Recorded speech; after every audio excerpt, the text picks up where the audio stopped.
오늘은 바울에게 행하신 하나님의 역사다. 자, 따라합니다. 바울에게 행하신 하나님의 역사. 그래서 그 인물이 한 일보다는 그 인물에게 하나님께서 행하신 그런 일들을 좀 쭉 보려고 하는데, 사도 바울의 삶을 좀 앞에서부터 이렇게 전체적으로 쭉 한번 보도록 하겠습니다.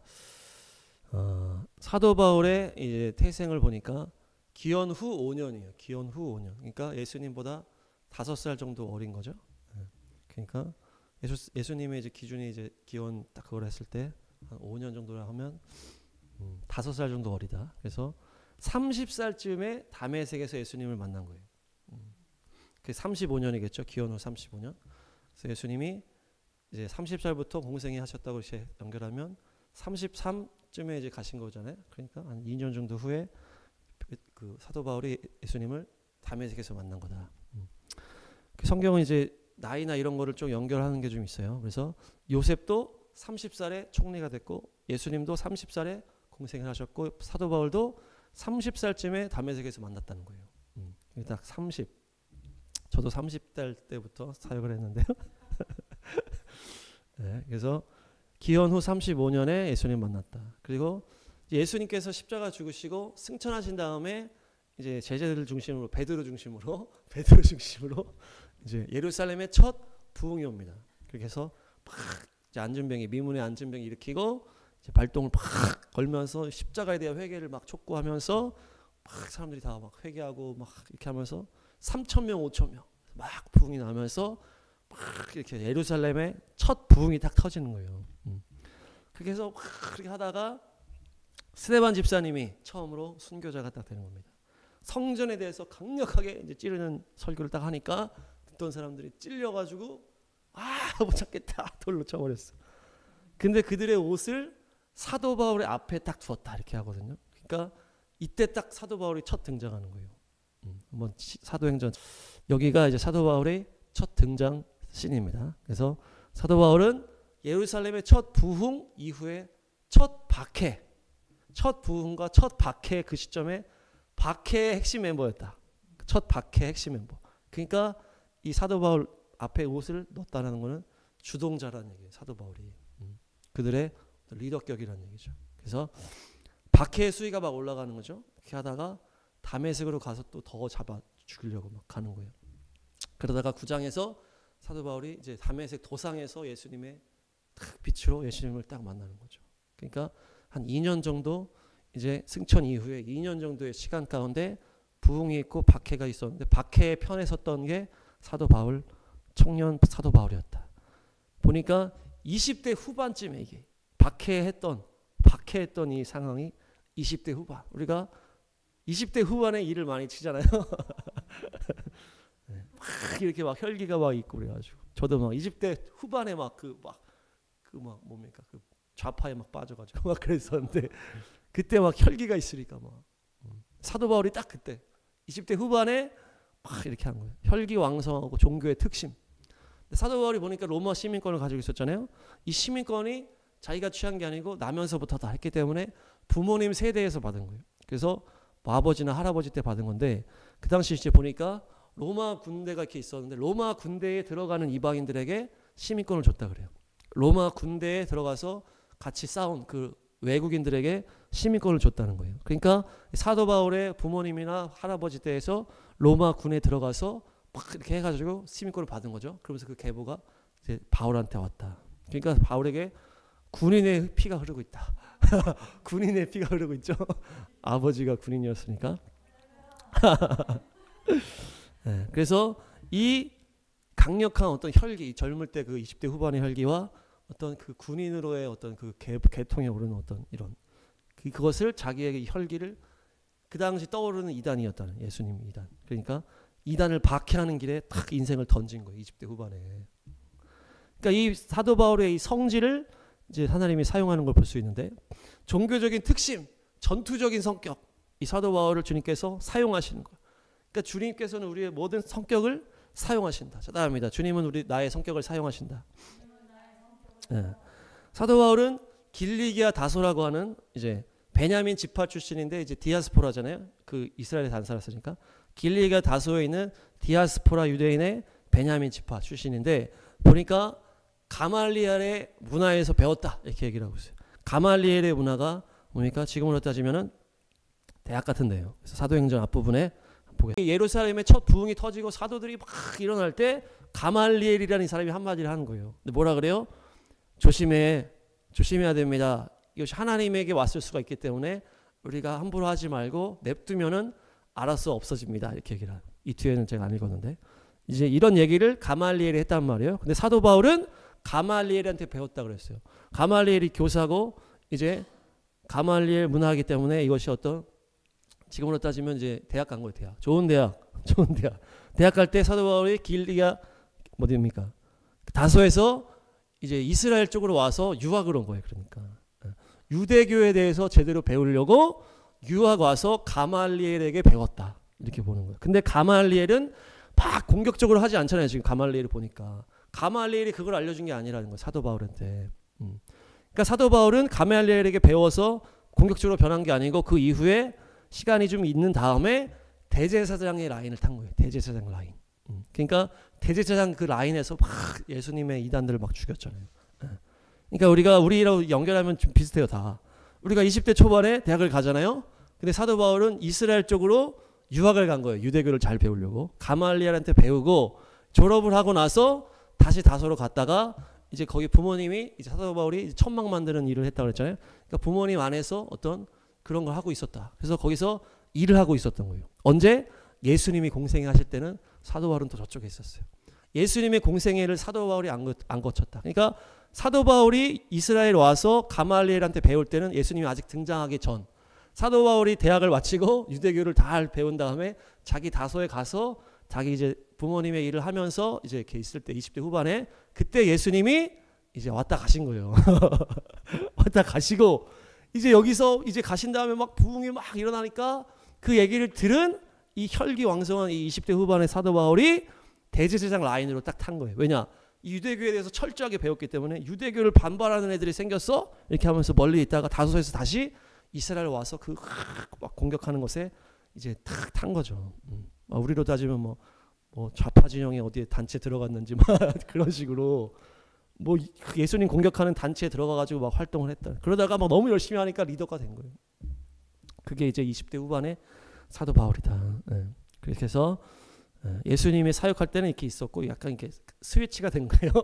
나이대가 비슷해. 5살 차이밖에 안 나니까. 예수님이 사역할 때는 사도 바울은 이쪽에 있었다. 다소 쪽에.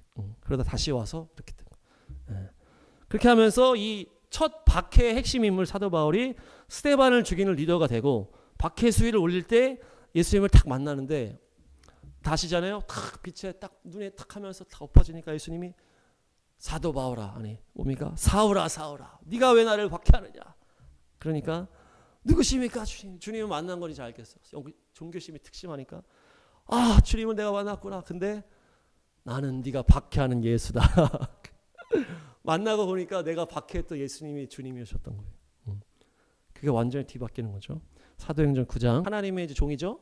아나니아한테 가서 너 가서 사도 바울한테 안수해줘라. 그러면서 기도해줘라. 그럼 눈이 떠진다 이렇게 얘기하는 거예요. 근데 이제 아나니아가 이제 찾아갈 때 11절에 보면 한번 11절 읽겠습니다. 9장 11절 시작. 주님께서 아나니아에게 말씀하셨다. 일어나서 고든 길이라 부르는 거리로 가서 유다의 집에서 사울이라는 다소 사람을 찾아라. 그는 지금 기도하고 있다. 아멘. 고든 길. 제가 이거를 사도 바울의 이 호로 붙였어요. 고든 길. 직가잖아요. 직가. 고든 길이야. 사도 바울은 그냥 직진이야. 직가. 그래서 지금 사도 바울이 딱 안수받는 그 길 이름이 딱 나와 있는 거예요. 이게 왜 나왔겠어요. 물론 거기 지명이 고든 길이겠지만은 그곳에서 사도 바울이 시작하면서 사도 바울의 사명 명을 지금 주시는 거예요. 물론 사도 바울이 바울이라는 이름을 이렇게 했지만은 지금 호가 붙여주고 있어요. 직가 사도 바울. 직가 사도 바울. 그래서 거기 가서 직가에서 아나니아가 사도 바울한테 안수기를 탁 하니까 눈이 탁 떠지면서 근데 아까 좀 전에 뭐라고 했어요 예수님이? 얼마나 얘가 많은 고난을 받아야 될지를 보여주겠다 이렇게 하거든요. 네가 기도를 할 때. 근데 그 얼마나 많은 고난에 대해서 뭐 고난을 뭐 환상을 받다더라 그런 내용이 뒤에 안 나와. 그러니까 의도적으로 여기다 넣은 거예요. 지금 사도 바울이 앞으로 얼마나 많은 고난을 받을지가 초반부터 딱 시작되는 거예요. 그러니까 사도 바울의 이 뭡니까 시작부터 얘는 고난의 종으로 시작을 하는 거예요. 고난의 종으로. 왜 그랬습니까? 이방인의 사도의 그 개척자잖아요. 개척자. 이방인 선교의 개척자이기 때문에 너무 험난하단 말이에요. 만만한 사람으로는 이거를 도저히 이걸 감당할 수가 없어요. 고난을 막 받으면 실족해버릴 수 있잖아요. 어려움이 닥치면. 근데 사도 바울은 실족할 수 없는 존재인 거예요. 이거 주님이 다 계획을 한 거예요. 왜? 너무 박해를 많이 했어. 사도 바울이. 너무 예수님 쪽을 박해를 많이 한 존재란 이게. 그 고린도전서 15장에 계속적으로 그 마음을 갖고 있어요. 나는 작은 사도야. 나는 자격도 없어. 왜? 나는 하나님의 교회를 박해했던 인물이야. 그렇게 박해하면서 있었는데 주님이 나타나가지고 주님 누구십니까? 나는 네가 박해하는 예수다. 이렇게 하니까 너무 그 충격적이죠. 그러니까 사도 바울은 정말로 그렇게 갈 수밖에 없는 이 캐릭터를 만드신 거예요. 주님이. 로마 시민권을 받게 하면서 군인의 그 혈통, 강력한 군인의 그 강직함을 사도 바울이 받았어요. 그러면서 20대 후반에 막 혈기왕성할 때 모르고 막 예수님 믿는 사람 박해했단 말이에요. 그러니까 하나님이 딱 한번 스위치해가지고 방향만 딱 바꿔놓으니까 강력한 전도자가 됐는데 이제는 이 사도 바울은 박해를 받아도 이제 불평할 수가 없는 거예요. 강력한 성격도 있겠지만은 박해를 자기가 했기 때문에 불평하지 않고 사명을 완수할 수밖에 없는 인물로 주님이 만드셨다. 그러니까 사도 바울의 이 성격을 주님이 사용하신 거죠. 사도 바울의 이 상황을 다 주님이 역사하신 것이에요. 너무 박해를 많이 했기 때문에 박해를 받아도 끄떡없는 선교의 용사로 주님이 만드셨다. 그것이 바로 케이스가 이 사도 바울이죠. 우리가 막 그 간증 들어보면 막 뭐 와이프 막 믿는 와이프 때리고 막 이런 사람도 있잖아요. 그런 사람들이 나중에 한번 믿으면 잘 믿더라고요. 그게 원조가 사도 바울이에요. 그러니까 사도 바울이 얼마나 고든 성격인지가 이제 나오는데 이제 사도 베드로가 어때요? 선배잖아요. 사실 사도 바울보다는 선배인데 이방인들이랑 이렇게 있을 때 사도 베드로는 유대인에 치우친 사도야. 그러니까 유대인들 막 이렇게 있고 누가 유대인들 온다 그러니까 막 눈치를 봐. 그래가지고 이방인들 막 있는데 막 이렇게 막 애매한 행동을 하고 막 실족할 만한 막 이런 행동을 하니까 막 사도 바울이 열받아가지고 베드로 막 뭐라 하는 거 아니에요. 나이 차이가 좀 비슷하거나 베드로가 많거나 뭐 모르겠어. 왜냐하면 예수님이 30이고 지금 뭐 사도 바울이 5살 어리니까. 근데 어쨌든 예수님의 제자들이 다 예수님보다 나이가 어렸을 것 같거든요. 그렇게 하니까 좀 비슷할 수도 있고. 그러니까 이제 막 했는지 막 이제 베드로한테 막 한 거예요. 그리고 또 바나바가 이게 막 품어가지고 사도 바울 막 아무것도 모를 때 품어가지고 막 이렇게 해가지고 키웠는데 바나바랑 또 의견이 안 맞으니까 바나바랑 막 싸우는 거 아니에요. 심하게 다툰 끝에 아주 심하게 다퉜대. 그래서 갈라서 버렸어. 바나바가 이 바울을 품어주고 이렇게 해줬단 말이야. 근데 바나바가 이제 마가랑 이제 연관이 있는 사람이잖아요. 마가가 1차 전도 여행 때 중간에 하차를 한 거야. 마가가. 그러니까 좀 더 어려가지고 좀 그랬는지 뭐 곱게 자라서 그랬는지 마가가 하차를 하니까 사도 바울이 열받아가지고 얘는 이제 몹쓸놈이구만 막 했는데 다시 2차 때 바나바가 데리고 가자 그러니까 절대 안 된다고 얘는 막 절대 안 된다고 막 하다가 그래도 바나바가 좀 합시다 하다가 절대 안 된다고 막 하니까 바나바도 열받아가지고 그래서 싸운 거예요. 그래가지고 완전히 갈라섰어. 그렇게 하는 것이 이 사도 바울의 이 직가 아주 직진적인 이 성격이 이게 사도 바울의 성격이거든요. 그러니까 근데 보면 어때요? 나중에 마가랑 다시 친하게 됩니다. 디모데후서 이제 사도 바울이 거의 노년에 쓴 건데 노년에 보니까 마가랑 다시 친해졌어. 그러니까 결국 나중에 화해를 했는데 왜 화해했을까? 그냥 막 사도 바울이 막 화해한 것 같지 않고 이제 마가가 다시 잘 된 거죠. 상태가 좋아진 거예요. 마가가. 그러니까 마가가 처음에는 막 이제 상태가 안 좋았지만 바나바랑 같이 다니면서 이제 성숙을 한 거죠. 마가랑 바나바랑 같이 다녔잖아요. 사도 바울은 이 실라랑 같이 이렇게 팀을 나눠서 그렇게 하면서 이제 이게 모든 것이 주님의 계획이었다는 거예요. 그래서 둘이서 막 이제 성격이 너무 세 사도 바울. 그래서 막 싸웠는데 이 둘에서 팀이 나눠진 거예요. 그래서 원래 한 팀이었던 이것이 싸워가지고 팀이 2개 나눠지고 이 안에서 또 마가가 여기서 회복이 돼. 바나바랑 붙어서 사역하면서 회복이 되고 또 실루아노도 만약에 갈라지지 않았으면 발탁이 안 됐을 거 아니에요. 근데 실라도 또 바울이랑 딱 붙어가지고 막 감옥 가면서 또 막 실라도 막 올라가는 거예요. 이렇게 하나님이 이 바울의 강직한 성격을 사용하셔서 쪼개기도 했고 또 이러면서 회복시키기도 하면서 하나님이 우리의 성격들을 사용하신다. 바울의 성격을. 사도 바울의 강직한 성격을 주님이 사용하시는데 우리의 성격도 다 사용하신다. 그렇죠? 자, 서로 이야기하겠습니다. 당신의 성격을 사용하십니다. 사도 바울에게는 이 강직한 이게 이 성격이잖아요. 뭐 군인 정신 그리고 막 이렇게 막 충심. 근데 이제 이런 것들 때문에 막 싸우기도 하고 막 혈기나 분노가 있었던 거예요. 그러니까 막 바나바랑도 싸우고 뭐 여러 가지 일이 있었을 텐데 중요한 거는 이 단점이잖아요. 단점. 어떻게 보면 단점일 수 있는 이 단점의 성격을 주님이 사용하신다는 얘기예요. 물론 좋은 성격은 당연히 사용하죠. 충성심이나 이런 거 다 사용하시고 단점까지도 지금 사용하시는 거예요. 다퉈가지고 이렇게 됐는데도 주님이 다 사용하시는 거예요. 이거를 다 큰 그림으로 합력해 선을 이루게끔. 주님이 그렇게 전능하신 분이죠. 그러면 모략가에라서 합력하여 다 선을 이루게 하시는 것이 바로 주님이시다. 그래서 우리가 경륜에 대해서 얘기할 때 요나에 대해서 이제 얘기했잖아요. 요나가 말을 안 들을 거를 주님이 다 계산하고 요나를 시켰다는 거예요. 요나가 말을 들었으면 이런 일이 없어. 말을 안 듣고 갔기 때문에 풍랑 만나가지고 물고기가 삼키고 물고기가 토하고 막 이런 일이 다 퍼지면서 요나가 가서 선교할 때 3일이나 되는 대를 그냥 하루 대충 했는데도 그 사람들이 이미 다 얘기를 들어가지고 야 어떤 사람이 이제 풍랑이 잠잠하게 됐는데 뭐 물고기가 삼켰는데 물고기가 또 토해냈는데 그 사람이 지금 온 거야. 그래가지고 다 난리 나가지고 다 회개한 거예요. 그러니까 하나님의 그것이 다 그림이었다. 그래서 요나가 불순종하는 것까지도 주님의 계획이었다는 얘기예요. 그러니까 하나님의 이 큰 그림은 정말 우리의 정말 단점이라고 생각하는 그 성격까지도 주님이 사용하신다. 저는 예전에 제 성격을 되게 싫어했어요. 물론 지금도 마음에 안 드는 부분이 있겠지만은 그런 것들도 근데 주님께서는 다 사용하신다. 주님은 우리의 성격을 다 사용하십니다.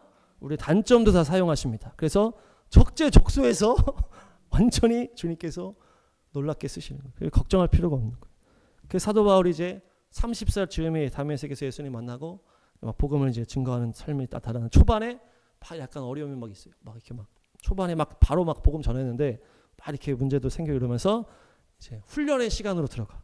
그래서 아라비아도 갔다가 자기 고향도 갔다가 이런 시간이 쭉쭉쭉 흐릅니다. 성경에서는 이렇게 자세하게 나오질 않는데 계산을 하면은 이게 한 10년에서 12년 정도 시간이 돼요. 아라비아와 다소에서 훈련의 시간을 갖는 거예요. 그러다가 바나바가 다소에 있는 바울을 데리고 와서 안디옥 교회에서 둘이 같이 사역을 하면서 그 1년 동안 같이 해요. 그렇게 사역 같이 하고 이제 안디옥에서 파송을 받아서 나가는 거예요. 그것이 47년이에요. 47년. 그러니까 다메섹에서 예수님 만난 것은 사도 바울이 5년이고 30살에 만났으니까 35년쯤에 이제 다메섹에서 예수님 만난 거예요. 그리고서 47년도에 본격적으로 안디옥에서 파송해서 선교사 훈련 나간 거예요. 그러니까 한 10년, 12년. 그러니까 앞에 뭐 한 1년 뺄 수도 있고 뒤에 같이 이제 바나바랑 이제 완전 했던 그 1년 빼고 한 10년 정도의 선교사 훈련 시간이 있었다는 얘기예요. 그래서 마지막은 바나바랑 같이 또 이렇게 호흡을 맞추면서 이제 뭐 디테일한 거를 좀 이제 했었을 수도 있고 그런 다음에 이제 파송 나왔기 때문에 10년 정도를 이제 아라비아와 다소에서 이렇게 훈련했는데 무슨 일이 있었을까? 물론 복음도 전했겠지만은 10년 동안 사도 바울의 훈련 시간인데 사도 바울의 신학이 정립되는 시간이다. 이것이 사도 바울의 신학. 사도 바울의 특징이 뭡니까? 이방에서 살고 있는 유대인이에요. 근데 또 로마 시민권자의 가정이기 때문에 헬라어를 옛날부터 했고 헬라 문화를 또 접한 거예요. 외국에서 있었으니까. 그런 어떤 또 공부도 유대교를 또 공부했잖아요. 가말리엘에서. 그또 부모님에게서 또 그 지역의 또 문화를 배웠어요. 그러니까 다방면에 공부한 인재고 또 두 가지를 다 배운 사람이다. 그러면서 사도 바울은 유대인이면서도 이방인의 그런 것들을 다 품었기 때문에 결국 하나님께서 유대인으로서 이방인에게 복음 전할 사도였다. 주님이 이렇게 딱 준비를 다 시키신 거예요. 그래서 신약은 열방으로 흩어져야 되기 때문에 헬라어로 기록됐다 그랬잖아요. 그 히브리어로는 그 이스라엘 안에 있는 그 언어로 딱 기록을 한 거고 이제 복음이 전해져야 되기 때문에 헬라어로 기록했기 때문에 그 당시 헬라어가 지금의 영어 같은 거예요. 완전 만국 공용어 같은 거. 근데 그것을 잘하는 사람이 바로 사도 바울이었어요. 근데 사도 바울은 또 가말리엘에서 배워가지고 유대교도 빠삭해. 두 가지를 다 잘하는 거예요.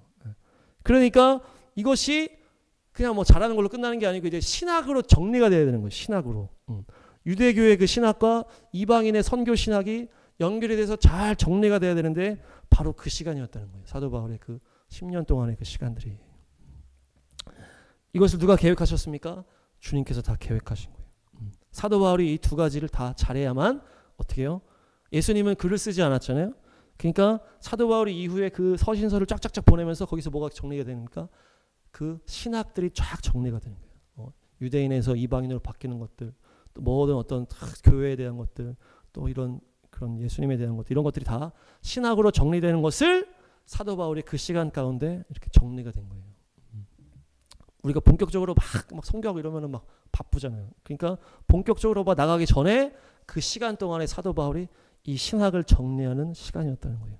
유대인과 이방인의 딱 이거를 딱 정립해가지고 그것을 주님께서 사도 바울의 삶을 통해서 다 이렇게 하셨다.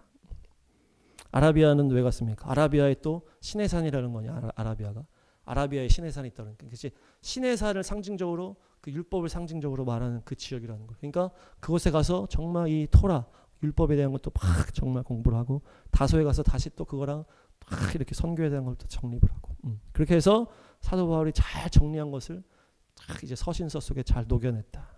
그렇기 때문에 로마서도 나온 거고 놀라운 책들이 쫙 에베소서나 이런 거 나오면서 그 유대교에서 이방인으로 복음을 증거하는 정확한 촉촉촉 이것들이 사도 바울을 통해서 정리가 된 거예요.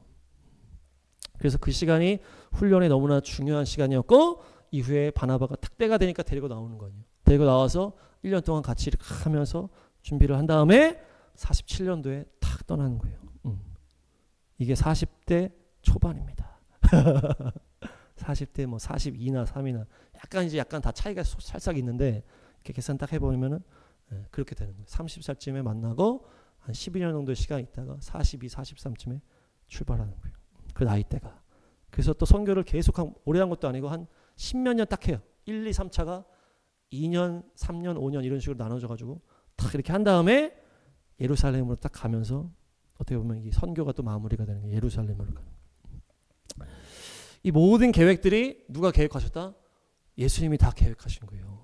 그래서 이 사도 바울이라는 인물을 주님께서 하나하나 만들어 가셨다는 거예요. 사도 바울은 뭐 아무것도 모르고 그냥 막 간 거예요.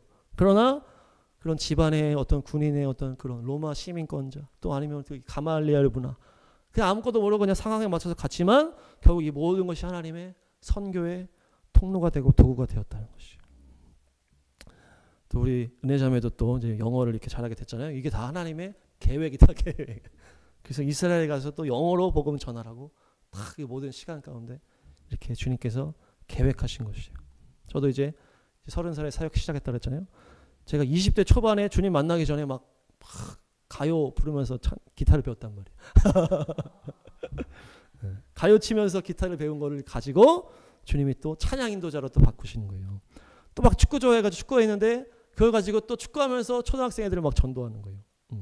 그래서 또 첫 사역지에서 막 기타 가르치는 일을 막 했었는데 또 금성교회 사역 가가지고는 또 기타 가르치면서 또 막 전도를 막 한 거예요. 그러니까 그 시간들이 다 하나님이 그때는 몰랐는데 막 다 사용하시는 거예요. 첫 사역지 갔는데 쉬지도 못하는데 그 가서 푼돈 벌으라고 그 문화센터 거기 가서 하라는 거예요. 기타 네가 좀 치니까 가르치라는 거예요. 그래서 막 정말 하기 싫었는데 그냥 아이고 그냥 해야 되겠다. 그래서 그냥 그걸 가르치고 오니까 가르치고 봤기 때문에 내가 그때 물론 돈도 벌었지만은 나중에 사역지에서 가르치면서 애들을 이렇게 하니까 애들이 막 오게 되더라. 그러니까 그게 다 이게 다 하나님이 다 사용하시고 계획 가운데 딱 이끌어 가셨다는 얘기예요. 그러니까 우리의 모든 시간과 모든 과정과 배움들이 다 하나님의 손 아래 있다. 너무 감사하죠. 사도 바울을 보니까 정말 너무 그래요. 하나님은 우리의 성격의 단점들을 사용하시고 작은 시간들까지도 다 주님이 또 역사하신다. 사도 바울이 3번의 선교 여행을 하는데 첫 번째는 바나바랑 이제 같이 하고 두 번째 이제 바나바랑 떨어지고 실라랑 같이 딱 하고 이제 방향을 이제 잡아서 가려고 하는 2차 선교 여행 때 사도 바울의 계획은 이 아시아 쪽, 우리 한국 쪽, 동쪽으로 가려고 이렇게 막 하는데 이제 예수님의 계획이 달랐던 거예요. 그러면서 환상에 나타나시는 말씀 보겠습니다. 사도행전 16. 사도 바울이 2차 이제 선교를 가는데 이제 하나님의 이제 계획과 사도 바울의 방향이 지금 달랐던 거예요. 이제 부딪힌 거잖아요. 그러니까 주님이 이제 역사하시는 장면들이에요. 처음에는 성령이 막으셨다. 그러니까 어떤 내적인 어떤 방해가 있었다는 얘기죠. 아시아 쪽으로 가서 복음을 증거하려고 막 계획을 하고 막 하는데 성령이 막으셔. 그러니까 어떤 내적인 어떤 성령의 역사가 안 나타났는지 아니면 어떤 내적인 어려움이 있었는지 막 그렇게 해. 근데 그냥 그거 몰랐어. 그냥 막 가. 그러니까 예수의 영이 그것을 그들의 일정을 막았다. 뭔가 예수님이 이 땅에 오셔가지고 막 보이지 않는 사람으로 오셔가지고 막 방해하는 것 같아. 뭔가 하는데 막 딱 없애버리고 뭐 딱 했는데 뭐 자료 지워버리고 해가지고 뭔가 계속 이제 캔슬이 되고 뭐 막히고 막 그러는 거죠. 지금 사도 바울이 동쪽 아니 아시아 쪽으로 막 가려고 하는 거를 예수님이 오셔가지고 계속 방해를 하는 거예요. 안 되게. 그러다가 막 이렇게 하다가 드로아에 딱 이르렀을 때 환상을 딱 보여주시는 거예요. 그러면서 마케도니아 사람이 갑자기 나타나가지고 마케도니아로 오십시오. 건너와서 우리를 도와주십시오 하니까 너무나 명백하잖아요. 그러니까 사도 바울이 이게 이런 거에 다 이유가 있었던 거구나. 그러면서 방향을 딱 바꾸는 거예요. 그러면서 이제 유럽 쪽으로 복음이 흘러가는 그 역사적인 방향 전환이 여기서 이루어지는 거예요. 그러니까 뭡니까? 아주 주님께서 사도 바울에게 알아듣게끔 막 막으시면서 결국에는 사도 바울이 방향을 바꾸게끔 주님이 명확하게 알려주셨다는 얘기예요. 그러니까 사도 바울이 이미 생명을 다 복음에 걸었어요. 그래서 막 가는 거예요. 근데 방향적인 문제가 주님과 이제 부딪힌 거예요. 그러니까 마음에 감동했어도 알지 못하고 막 이렇게 막 막혔는데도 잘 알지 못했을 때 주님이 명확하게 환상으로 탁 보여주셔가지고 결국에는 주님이 방향을 탁 틀어서 사도 바울을 이끌어 주시는 거예요. 그러니까 뭡니까? 주님께서 필요하시면은 명확하게 알려주신다는 얘기예요. 주님께서 우리를 인도하실 때 우리가 생명 걸고 나가고 있을 때 주님이 필요하시면 우리의 방향을 바꿔주신다. 그래서 우리가 너무 막 이렇게 머뭇머뭇하면 안 된다는 얘기예요. 주님 앞에 팍 달려갈 때 주님이 때가 되면은 또 뭐가 다른 게 있으면 주님이 명확하게 탁탁탁탁 알려주실 거라는 거예요. 그런 믿음으로 우리가 전진해야 된다. 사도 바울도 그 믿음으로 막 가는 거잖아요. 근데 약간 주님과의 계획이 달랐지만은 그래도 막 가니까 주님이 알아서 결국 알아듣게 탁 설명해 주셔가지고 방향 탁 바꿔가지고 딱 가시는 거예요.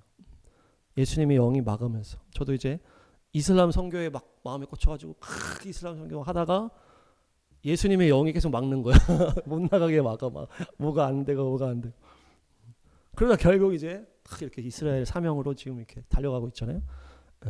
그러니까 주님께서 알아서 우리의 길을 여실 때 여시고 막으실 때 막으시고 방향 바꾸실 때 바꾸시고 알아서 우리에게 알아듣게 이끌어 가신다. 그러니까 우리가 그런 거에 있어서 너무 막 이렇게 할 필요가 없다. 그래서 주사랑 목사님 맨날 얘기하는 게 질러버려! 질러버려! 그 주님께 생명 걸고 질러버리면 만약에 뭐 막아야 되면 주님이 알아서 해주시고 방향을 바꿔야 되면 바꿔주시고 우리가 죄를 지르러 가는 거 아니니까 그런 거죠. 그래서 믿음으로 가자. 그래서 우리가 이제 우리 내적인 영의 응답이라는 거에 대해서 우리의 혼의 영향을 많이 받는 것을 우리가 알 수가 있어요. 어떤 막 명확한 이런 게 아닌 이상 우리가 영으로 우리 안에서 감동받는 것에 한계가 있어. 내 혼이 그거를 딱 이렇게 한단 말이에요. 혼이 안에 영적인 그것을 방해하는 어떤 틀이 됩니다. 그러니까 우리는 어떤 내적 감동이 우리의 혼적인 수준으로밖에 이렇게 제한되는 부분이 있을 수 있다. 나도 모르는 사이에 이게 제한된다는 거예요. 그렇기 때문에 히브리서 말씀에 이런 말씀이 있는 거예요. 히브리서 4장 12절. 혼과 영을 찔러 쪼갠다. 이 얘기가 그 얘기예요. 우리의 혼이 우리의 영을 이제 품고 있기 때문에 우리의 혼과 영이 묶여가지고 혼이 어떤 제한을 둘 수가 있다는 얘기예요. 그래서 우리가 어떤 그냥 내 안에서만 이거를 계속 찾으려고 하면은 이게 열어지지 않는 부분이 있다는 얘기예요. 우리가 또 근육 운동할 때도 뭡니까? 이거를 근육이 찢어진 다음에 거기에 이제 단백질이 들어가는 거라고 했잖아요. 그래서 이거 막 힘들 때 쫙 찢어서 그걸 이제 김종국이 하는 거 아니야? 그게 막 쾌감이 있다 그래가지고. 그러니까 막 우리가 이게 막 엮기를 할 때 내가 10개 하면 힘들어. 여기서 하나, 둘, 셋 하면 여기 찢어지는 거거든요. 찢어진 다음에 그 사이로 단백질 채워지면서 근육이 늘어나는 거예요. 그러니까 우리 영적인 믿음의 근육을 찢는 게 그냥 내 안에서 이걸로만 기다리면 안 된다는 거예요. 말씀을 듣고 믿음으로 나가는 것이 그게 찢어지는 거예요. 믿음으로 팍 나갔을 때 찢어진 다음에 그곳에서 주님이 또 성령으로 팍 해주시는 거예요. 그러니까 우리가 팍 주님 옆에 달려갈 때 어떤 내 안에서 그것만 계속 있으면 안 되고 말씀으로 팍 이제 뭐 어떤 내 안에 그런 게 없다 할지라도 말씀 붙들고 그냥 믿음으로 팍 이런 게 필요하다는 거예요. 우리가 여기서 막 번지 점프랑 막 연결하는 것처럼 그렇게 하는 것이 믿음의 근육을 쫙 찢는 거예요. 그것이 바로 말씀으로 혼과 영을 찔러 쪼갠다. 이게 그 얘기예요. 쪼개서 믿음의 영역을 탁 넓힌 다음에 그곳에 또 주님께서 역사하실 수 있도록 우리가 막 찢는 거예요. 그것이 믿음으로 우리가 달려가는 것입니다. 내가 전혀 뭐 어떤 그런 감동도 없고 막 그렇지만 믿음으로 말씀으로 팍 가는 그런 부분이 필요할 수가 있다는 거예요. 그래서 지금 사도 바울도 막 가는데 주님이 알아서 다 방향이라든지 이런 걸 다 알아서 막 해주신단 말이에요. 알아듣게끔. 그렇기 때문에 우리가 막 너무 뭐 겁먹거나 막 너무 머뭇머뭇하면 안 된다. 그래서 믿음으로 돌파하시기 바랍니다. 사도 바울은 이제 3차 선교여행 때 에베소 교회를 중심으로 사역을 하고 때가 되니까 우리가 전에도 얘기했지만 가장 영적인 전쟁이 심한 곳으로 가는 거기가 예루살렘이죠. 예루살렘으로 탁 가서 죽을 준비 딱 가서 잡히고 그곳에서 근데 또 로마 시민권을 주신 이유가 여기서 나타나는 거예요. 로마 시민권이 있다 보니까 로마로 다시 후송이 되는 거예요. 거기서 이제 죽을 수도 있었지만 재판받으면서 로마로 가는 거예요. 왜냐? 그 당시 로마 제국이잖아요. 그러니까 로마까지 가야 되는 거예요. 지금 사도 바울은. 로마까지. 그래서 사도 바울한테 왕들 앞에서 복음을 증거했거든요. 그러니까 로마까지 가는 거예요. 사도 바울은 예수님 금방 오실 거라는 생각에 막 나는 땅끝까지 가. 난 서바나까지 갈 거라고 막 했지만은 땅끝 서바나 스페인까지는 못 갔어요. 사도 바울은 어디까지예요? 로마 제국까지. 로마. 그래서 로마까지 가서 거기서 이렇게 있다가 이제 순교하시는데 그 땅끝까지라고 생각했지만 그 당시에 땅끝은 지금의 땅끝이 아니잖아요. 그러니까 땅끝까지 가려고 막 사도 바울은 정말 임박한 종말론으로 막 그렇게 했지만은 어쨌든 사도 바울의 사명은 그 로마까지였다. 그러니까 주님께서 거기까지 딱 인도하시고 그곳에서 이제 재판받고 이제 셋방에 살았다고 하잖아요. 그 사도행전 맨 마지막에 보니까 2년 동안 그 셋방에서 막 복음을 증거하고 그 이후에 이렇게 안 나오는데 그러다가 로마에 있다가 이제 네로 황제 박해할 때 참수형으로 이제 소천하시는 건데 그것이 사도 바울의 사명이었어요. 그것을 다 주님이 촉촉촉 보면서 로마 시민권도 다 주신 거고 다 계획 가운데 그래서 결국 그 로마 시민권 때문에 예루살렘에서 잡혔지만 다시 로마까지 가서 거기서 또 복음을 증거. 또 감사한 건 뭡니까? 사도 바울이 그렇게 자기가 박해를 했기 때문에 그 모진 박해를 견뎠잖아요. 막 돌에도 막 엄청 맞고 막 엄청 그렇게 몸에 그래서 막 나는 그리스도의 흔적이 있다. 사실 그 막 온몸에 흉터라는 얘기죠. 예수님 증거하다가 그렇게 내가 다치고 맞고 이래가지고 온몸에 내가 그리스도의 흔적으로 가득하다. 그게 또 막 눈에도 막 병이 있었다 그래서 안질 막 이렇게 해가지고 그래서 막 예수님 만날 때 빛으로 만났기 때문에 막 눈에 어떤 질병이 있었지 않았나. 그래서 이것 좀 낫게 해주십시오 했는데 내 은혜가 내게 족하다. 그래서 아픈 거 계속 가지고 그냥 이렇게 하셨고 그렇게 했는데 마지막에 보니까 그 당시에 네로가 막 이렇게 박해를 할 때 십자가형을 또 했다는 얘기예요. 화형도 막 했다는 얘기예요. 십자가형이나 화형 얼마나 그 잔인합니까? 근데 주님께서 사도 바울은 로마 시민권자가 있었기 때문에 이렇게 참수형으로 이렇게 했다는 거예요. 참수형 그래도 좀 다 이제 어쨌든 이렇게 뭐 그렇지만 어쨌든 그래도 십자가형이나 막 불에 타는 것보다는 그래도 조금 이렇게 참수형으로. 그래서 바울이 참 그렇게 막 박해해서 가지고 주님이 막 고난을 받을 사람으로 아예 시작해가지고 막 평생 박해받으면서 선교했지만 또 마지막에는 또 주님께서 시민권자가 있으니까 그냥 탁 참수형으로 바로 3층 천으로 3층 천국으로. 그러니까 주님이 바울의 마지막까지 세심하게 다 인도하셨다고 막 보여주는 거예요. 바울도 물론 막 그 특심으로 충성으로 했지만 또 예수님도 바울에게 마지막에 또 이렇게 은혜를 베풀어 주신 것처럼 보이는 거예요. 그 참수형이라는 그 자체도 로마 시민권이었기 때문에 참수형을 당했다. 그래서 참 주님께서 이 사도 바울의 역사하신 것들이 물론 막 병든 자도 고치고 귀신을 쫓아내는 권능도 주시고 막 지혜를 주셔서 신약 성경도 막 쓰게 하시고 막 했지만은 또 마지막에도 주님께서 죽음의 복을 주셨다. 저희 어머니도 맨날 그런 얘기 했었다고 했잖아요. 그 평생 휠체어 생활을 하셨기 때문에 이제 이 암이 얘기 나오자마자 하니까 이제 내가 막 기도하니까 낫게 해달라고 기도하지 말고 끝까지 잘 먹게 해달라고 기도를 해달라. 끝까지 잘 먹다가 빨리 천국 가게 해달라고 기도를 죽음의 복을 달라고 기도해달라고 막 그래가지고 제가 막 그렇게 기도한 거예요. 그래서 막 기도하니까 어머니가 진짜 금방 가시기도 했지만 그 소천하시기 얼마 전까지도 막 좀 드셨어요. 잘 드시는 복이 있었던 거죠. 그러다가 이제 며칠 아프시고 가신 거예요. 그러니까 또 막 평생 휠체어 타시면서 막 고난의 어떤 어려움이 있었기 때문에 주님이 또 마지막에는 또 이렇게 탁 이렇게 어렵지 않게 이렇게 데려가시지 않았나. 그러니까 주님께서 얼마나 또 세심하시면서 사랑이 많으시면서 놀라운 계획과 그 모략 가운데 우리의 삶을 하나하나 쫙 이끌어 가시는지를 우리가 사도 바울을 보면서 알 수가 있다. 그래서 우리가 주님의 자녀요, 종이요, 사명자인 것이 얼마나 감사합니까? 마지막 사도 바울의 디모데후서 4장, 사도 바울의 마지막 고백이죠. 나는 하나님 앞과 산 사람과 죽은 사람을 심판하실 그리스도 예수 앞에서 그분의 나타나심과 그분의 나라를 두고 엄숙히 명령합니다.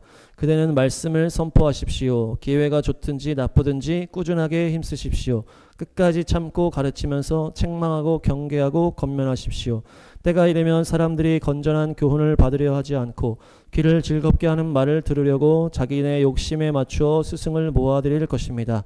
그들은 진리를 듣지 않고 꾸민 이야기에 귀를 기울일 것입니다. 그러나 그대는 모든 일에 정신을 차려서 고난을 참으며 전도자의 일을 하며 그대의 직무를 완수하십시오. 나는 이미 부어드리는 제물로 피를 흘릴 때가 되었고 세상을 떠날 때가 되었습니다. 나는 선한 싸움을 다 싸우고 달려갈 길을 마치고 믿음을 지켰습니다. 이제는 나를 위하여 의의 면류관이 마련되어 있으므로 의로운 재판장이신 주님께서 그날에 그것을 나에게 주실 것이며 나에게만이 아니라 주님께서 나타나시기를 사모하는 모든 사람들에게도 주실 것입니다. 아멘. 주님께서 사도 바울에게 놀랍게 역사하셨습니다. 첫 부흥 때 그 첫 박해의 주동자였던 이 사도 바울의 성격과 단점까지도 다 사용하시면서 완전한 180도 바꿔서 사명자로, 또한 그 훈련의 시간 가운데는 그 유대교와 그 선교적인 것들을 잘 연결해 가지고 그 신학으로 정리하는 그 시간들, 또한 마지막 죽음을 위해서 로마 시민권까지 또 순간순간 필요하시면 탁 알아듣게 알려주시면서 세심하게 인도하시고 능력 주시고 또 끝까지 사명을 다 감당할 수 있도록 인도해 주셨습니다. 그 선하신 주님께서 저와 여러분들에게도 놀랍게 끝까지 역사하실 줄로 믿습니다. 그래서 우리의 믿음의 경주를 끝까지 마칠 때까지 주님께서 우리의 모든 것을 사용하셔서 놀랍게 우리를 인도하실 줄로 믿습니다. 아멘, 할렐루야.